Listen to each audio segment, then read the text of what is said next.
Ngayong linggo ng gabi mga kapuso ay matutunghayan natin sa programang Kapuso Mo Jessica Soho ang isang lalaki mula sa probinsya ng North Cotabato. Nagwala matapos daw atakihin sa niban at salina ng di umano'y bertud ng isang wakwak. Ayon sa istorya, nagkakagulo noon ng mga tao. Sabi nila, mayroon daw hinawaan ng aswang tapos nangihingi sila ng tulong sa antikong manggagamot. Nabutan naming tinatali si Jay. Maraming tao yung nakahawak sa kanya kasi nagpupumiglas siya. Sobra niyang lakas.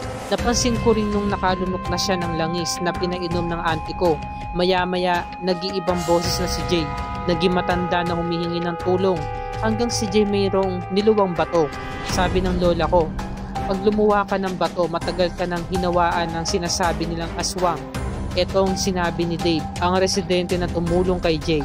Totoo nga ba ang pangyayari nito mga kapuso?